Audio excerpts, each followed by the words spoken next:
holky, to jsou moje holky. Tak, holky, pojďte. No pojď.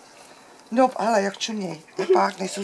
A ty chceš pohladit, viď? No. Pohladit a podrbat, to jim dělá dobře.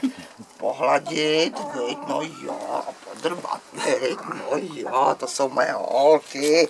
Šikovní. Která je ta kvoklavá? Kvoklavá je tamhle. Za tom. Nebo už zase sedí? A tady mám pro zvířata. No, hele, jak mi ty králíci to rvou. A tady mám králíky. Králíky. Jo, to nevím, jestli bude vidět. To nevím. No, když se otevřou, šup. Tady už to mám rozbitý, takže samozřejmě se to bude muset spravit. No jo, ty jsi taky takový modlý. Ale ten je kousavej, ten jako, to je samec, víš. Takže mám králíky. A tady mám taky králíky. Ten je veliký.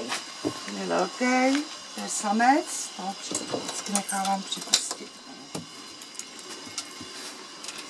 Takže to je králíček takový. No, ty spíš koukáš, co by si sežral, viď? No neboj, dostanete mrkvičku. A dobrou mrkvičku. Dobrou. Takže takhle to zatím mám teďka udělaný, protože mám rozbitý ty pantky, víš mi to. No a tady mají vlastně slepičárnu. Tady mají na čištění peří. Jo, jasně. A tady mají... Se mohli popelit, viď?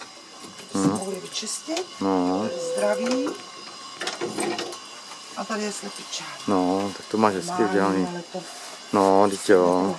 A sedí samozřejmě. No. Takže to tak musím vyhodit. No. Takže děkujem za A prohlídku. tohle teda mám kvůli tomu, protože mám lítavý slepice, aby mi neulítly do zahrady, viď? No, jasně, jasně. Takže děkujem za prohlídku a Něco z toho snad bude. určitě.